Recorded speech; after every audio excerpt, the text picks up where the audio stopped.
اس کے پریوار کی، اس کے فیملی کی رسپانسبلٹی بھی بڑھ جاتی ہے. بھئی ایک آدمی عالم دین ہے، ایک آدمی سماج کا رہبر ہے، اس کی فیملی، اس کے گھر والوں، اس کے پریوار والوں کے اوپر بھی لوگوں کی نظریں ہوتی ہیں. بھئی یہ مولانا کی بیوی ہے، یہ مولانا کا بھائی ہے، یہ مولانا کا لڑکا ہے، اس کے اوپر انگلی پہلے اٹھے گی. یہ نبی کی بیویاں ہیں، یہ اسوہ حسنہ پوری کائنات کے لیے جو انسان ماڈل اور نمونہ ہے، یہ اس کی بیویاں ہیں. اللہ نہ کرے اگر ان عورتوں سے کوئی غلط کام ہو گیا تو پھر یہ ہوگا کہ بھئی نبی کی فیملی میں یہ کام ہو رہا ہے، نبی کے پریوار میں یہ کام ہو رہا ہے. اسی لیے اللہ تعالیٰ نے اصول بنایا. اللہ نے اپنے نبی کی بیویوں کو خطاب کر کے قرآن میں کہا کہ تم نے اگر غلطی کی تو سزا بھی ڈبل ملے گی، اور تم کوئی نیکی کرو گی تو ثواب بھی ڈبل ملے گا. اللہ نے فرمایا یا نساء النبی من یات منکن بفاحشۃ مبینۃ یضاعف لها العذاب ضعفین وکان ذلک علی اللہ یسیرا. اے نبی کی بیویوں، اگر تم میں سے کسی عورت نے کوئی بیہودہ کام کیا، کوئی فحش کام کیا، کوئی کھلا ہوا گندا کام کیا، کوئی بدکاری کا کام کیا، یضاعف لها العذاب، اس کو ڈبل سزا دی جائے گی، دنیا میں بھی اور آخرت میں بھی. یضاعف لها العذاب، اس کو ڈبل سزا دی جائے گی. وَكَانَ ذَلِكَ عَلَى اللَّهِ يَسِيرًا، اور اللہ تعالیٰ کے لیے کوئی مشکل کام نہیں ہے، اللہ کے لیے بالکل آسان کام ہے. وَمَن يَقْنُتْ مِنكُنَّ لِلَّهِ وَرَسُولِهِ وَتَعْمَلْ صَالِحًا نُؤْتِهَا أَجْرَهَا مَرَّتَيْنِ وَأَعْتَدْنَا لَهَا رِزْقًا كَرِيمًا. کی بیویوں، تم نیکی کے کام کرو گی، تم اللہ کی فرما برداری کرو گی، تم رسول کی فرما برداری کرو گی، تم نیک عمل کرو گی تو اللہ تعالیٰ نے تمہارے لیے جنت تیار کر کے رکھی ہے. اللہ تعالیٰ نے تم کو ڈبل ثواب دینے کا اور جنت کو تیار کرنے کا وعدہ کر رکھا ہے. اللہ جنت تم کو دے گا. نیکی کرو گی اللہ جنت کی گارنٹی لے رہا ہے، غلط کام کرو گی سزا ڈبل ملے گی. ان امہات المومنین کی ایک خاص بات اور ہے. اللہ نے سورہ احزاب کی آیت نمبر 32 میں، آیت نمبر 32 میں ایک اور خاص بات ان عورتوں کی بیان کی. اللہ نے کہا کہ اے نبی کی عورتوں، کبھی تم اپنے آپ کو عام عورتوں کی طرح مت سمجھنا. بہت ساری برائیاں ہیں عوام میں پائی جاتی ہیں، تمہارے یہاں نہیں ملنی چاہیے. تم عام عورت نہیں ہو، تم نبی کی بیوی ہو. یہ احساس ذمہ داری تمہارے کندھوں پر ہمیشہ ہونا چاہیے. یہ احساس ہمیشہ ہونا چاہیے ہمارا تعلق رسول کے اہل بیت سے، ہم رسول کے گھر سے. اللہ نے فرمایا سورہ احزاب کی آیت نمبر 32 میں، یا نساء النبی لستن کاحد من النساء ان اتقیتن. اے نبی کی عورتوں، تم عام عورتوں کی طرح نہیں ہو اگر تم اللہ سے ڈرنے والی ہو. تمہارے دلوں میں اگر اللہ کا تقوی ہے، تمہارے دلوں میں اللہ کا ڈر ہے، تو یہ بات اپنے دماغ میں بٹھا لو، تم عام عورتوں کی طرح نہیں ہو. اس آیت کی تفسیر میں حضرت عبداللہ ابن عباس کہتے ہیں یریدو لیس قدر کن اندی مثل قدر غیر کن من النساء الصالحات. اللہ تعالیٰ کہنا چاہتا ہے اس آیت میں کہ اے نبی کی عورتوں، تمہارا درجہ میرے نزدیک عام عورتوں کی طرح نہیں ہے. انتم اکرم علیہ، تمہارا درجہ اور اونچا ہے. وثوابکم اعظم عندی، اور تمہارا ثواب میرے نزدیک اور زیادہ ہے. یہ وہ عورتیں ہیں میرے بھائیوں جنہوں نے قرآن کو اترتے ہوئے دیکھا ہے. حضرت عائشہ کے ساتھ اللہ کے نبی لحاف میں لیٹے ہوئے ہیں، چادر میں لیٹے ہوئے ہیں، قرآن اتر رہا ہے. یہ مقام دنیا کی کسی اور عورت کو نہیں مل سکتا. دنیا کی اور عورتوں کے گھر میں قرآن پڑھا جاتا ہے اور ان عورتوں کے گھر میں قرآن اتر رہا ہے. یہ مقام ان کو حاصل ہے. اسی لیے اللہ نے سورہ احزاب کی آیت نمبر 34 میں فرمایا وَذْكُرْنَ مَا يُتْلَى فِي بُيُوتِكُنَّ مِنْ آيَاتِ اللَّهِ وَالْحِكْمَةِ. اے نبی کی عورتوں، تمہارے گھروں میں قرآن پڑھا جاتا ہے، تمہارے گھروں میں قرآن کی تلاوت کی جاتی ہے اور حدیثیں پڑھی جاتی ہیں. تم قرآن کو یاد کیا کرو، تم حدیثوں کو یاد کیا کرو. ان اللہ کان لطیفا خبیرا. اللہ تعالیٰ بڑا باریک بھی ہے، بڑی خبر رکھنے والا ہے. قرآن اور حدیث تمہارے گھروں میں اتر رہا ہے، قرآن اتر رہا ہے، حدیثیں تمہارے گھر میں بیان ہو رہی ہیں. تمہاری ذمہ داری زیادہ ہے، تم یاد کرو قرآن کو، تم یاد کرو حدیث کو. ہمارے یہاں ایک طبقہ ہے اہل بیت کی بڑی رٹ لگاتا ہے. ابو بکر، عمر، عثمان و علی، ان چاروں میں وہ کہتا ہے نہیں صاحب علی کو مانتے ہیں، باقی تین کو نہیں مانتے. وہ کہتا ہے ان تینوں نے اہل بیت پر بڑا ظلم کیا. اچھا بھائی، اس سے پوچھو اہل بیت ہیں کون؟ کہتا ہے کہ اہل بیت علی، فاطمہ، حسن، حسین، بس یہ اہل بیت. پنجتن 5 محمد، فاطمہ، علی، حسن، حسین، یہی اہل بیت. بھائی کامن سینس کی بات ہے. اگر عبد الغفار صاحب کے اہل بیت کا ذکر ہو اور ان کی بیوی کو نکال دیا جائے، میرے گھر شادی کا کارڈ آئے اور شادی کارڈ پہ لکھا ہو مولانا عبد الغفار صاحب وتھ فیملی، اب میری بیٹی جائے، میرا مثال دے رہا ہوں، داماد جائے، میرے گھر کے لوگ جائیں، میری بیوی نہ جائے. جو لوگ شادی کے میں دعوت ہیں وہ کہیں جناب ہم نے فیملی کہا تھا، آپ کی بیوی کو تھوڑی کہا تھا. لوگ مذاق اڑائیں گے کہ بھائی یہ تو نہیں ہو سکتا، فیملی میں تو بیوی سب سے پہلے آتی ہے. عجیب و غریب بات ہے، جس مسلک کی بنیاد اہل بیت کی محبت کے نام پر ہے، انہوں نے کہا جناب رسول کی بیویاں اہل بیت میں شامل نہیں. اور اہل بیت کی شان میں جو قرآن کی سب سے عظیم آیت ہے، جس کو آیت تطہیر کہا جاتا ہے، سورہ احزاب کی آیت نمبر 33، آیت نمبر 33، اہل بیت کی فضیلت پر جب بھی تقریر ہوگی یہ آیت ضرور پڑھی جائے گی. اسی آیت کو پڑھ کر کے لوگ منبروں سے بیان کرتے ہیں رسول کی بیویاں اہل بیت میں شامل ہیں. کون سی آیت ہے وہ؟ سورہ احزاب کی آیت نمبر 33، انما یرید اللہ لیذھب عنکم الرجس اہل البیت ویطہرکم تطہیرا. اے نبی کے اہل بیت، اے نبی کے گھر والوں، اللہ تعالیٰ تم سے ہر طریقے کی گندگی کو دور کرنا چاہتا ہے اور تمہیں مکمل طریقے سے پاک اور صاف کرنا چاہتا ہے. یہ آیت کہاں کی ہے بولو بھائی؟ قرآن کے 22ویں پارے کی آیت. اسی آیت، یہ میں نے پوری آیت نہیں پڑھی ہے، اس آیت کا شروع کا ٹکڑا بھی میں نے نہیں پڑھا ہے. شروع کا ٹکڑا کیا ہے؟ وَقَرْنَ فِي بُيُوتِكُنَّ، اے نبی کی عورتوں تم اپنے گھروں میں ڈٹی رہو، اپنے گھروں میں جمی رہو. وَلَا تَبَرَّجْنَ تَبَرُّجَ الْجَاهِلِيَّةِ الْأُولَى، تم دور جاہلیت کی طرح بناؤ سنگھار کر کے، سج دھج کر کے نہ نکلا کرو. وَأَقِمْنَ الصَّلَاةَ، تم نماز قائم کیا کرو. وَآتِينَ الزَّكَاةَ، تم زکات ادا کیا کرو. وَأَطِيعْنَ اللَّهَ وَرَسُولَهُ، تم اللہ کی اطاعت کرتی رہو، تم رسول کی اطاعت کرتی رہو. انما یرید اللہ لیذھب عنکم الرجس اہل البیت ویطہرکم تطہیرا. اسی آیت میں، آدھی آیت میں کہا گیا کہ اے اہل بیت اللہ تعالیٰ تم سے گندگی کو دور کرنا چاہتا ہے، اور آدھی آیت میں کہا گیا اے نبی کی عورتوں ایسا کرو، ایسا مت کرو، ایسا کرو، ایسا مت کرو. مولوی حدیث آیت پڑھتا ہے اور کہتا ہے کہ رسول کی بیویاں اس آیت سے مراد نہیں ہیں. اگر ہم یہ مانتے ہیں کہ اس آیت میں رسول کی بیویاں مراد نہیں ہیں تو نعوذ باللہ ہمیں یہ بھی مان لینا چاہیے کہ اللہ تعالیٰ کو گفتگو کرنے کا نعوذ باللہ ثم نعوذ باللہ، اللہ تعالیٰ کو گفتگو کرنا نہیں آتا، اللہ کو کلام کرنا نہیں آتا. آدھی آیت میں اللہ بات کر رہا ہے نبی کی بیویوں کی، ان سے کہہ رہا ہے نماز پڑھو، ان سے کہہ رہا ہے زکات دو، ان سے کہہ رہا ہے بے پردہ مت نکلو، ان سے کہہ رہا ہے گھر میں رہا کرو. اور آدھی آیت میں اللہ کہہ رہا ہے اے اہل بیت اللہ تم کو پاک کرنا چاہتا ہے. یعنی آیت کے آدھے ٹکڑے میں اللہ رسول کی بیویوں کو خطاب کر رہا ہے اور باقی آدھے ٹکڑے میں خالی پنجتن کو خطاب کر رہا ہے. بھئی یہ تو بڑی عجیب بات ہے. یہ اس کا مطلب یہ ہوا کہ اللہ تعالیٰ کو تو بات کرنا بھی نہیں آتا. بھائیو سچ تو یہ ہے کہ ہم نے اپنے مسلک کو بچانے کے لیے، اپنی آئیڈیولوجی کو پروموٹ کرنے کے لیے، اپنے جھوٹے عقائد کو پھیلانے کے لیے ہم نے قرآن کو بھی نہیں بخشا ہے. ہم نے قرآن کو بھی تحریف کرنے کی کوشش کی ہے. جو آیت رسول کی بیویوں کے بارے میں نازل ہوئی ہے، آگے کی آیت رسول کی بیوی کے بارے میں، بات کی آیت رسول کی بیوی کے بارے میں، اسی آیت سے ہم رسول کی بیویوں کو خارج کر رہے ہیں. اس سے بڑا ظلم کیا ہو سکتا ہے؟ آپ شیعہ حضرات کی تفسیر اٹھا کے دیکھیں، اس میں ایک دلیل ملے گی آپ کو. کہیں گے جناب یہاں رسول کی بیویاں مراد نہیں ہیں. کیوں؟ کہتے ہیں دیکھو یہاں اللہ تعالیٰ نے علیکم کہا ہے. عربی زبان میں علیکم مردوں کے لیے کہا جاتا، عورت کے لیے نہیں کہا جاتا. انما یرید اللہ لیذھب عنکم، عنکم کا اللہ نے کم کی ضمیر استعمال کیا ہے. ویطہرکم کہا ہے. اگر نبی کی بیویوں کو خطاب کیا ہوتا تو ویطہرکن ہوتا، انکنہ ہوتا. عربی میں کنہ آتا ہے عورتوں کے لیے اور مردوں کے لیے کم آتا ہے. مولوی دلیل یہ دے گا. اب اس دلیل کا جواب بھی ہمارے پاس موجود ہے. سورہ ہود اٹھاؤ، سورہ ہود کی آیت نمبر 73. ابراہیم علیہ السلام کی دو بیویاں تھی، ایک بیوی کا نام ہاجرہ، دوسری کا کوئی نام بتا دے بھائی. سارا.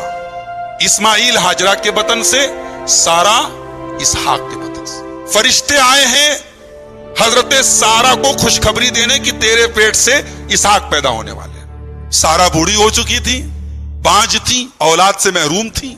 سارا کو بڑا تعجب ہوا، ہنسنے لگی.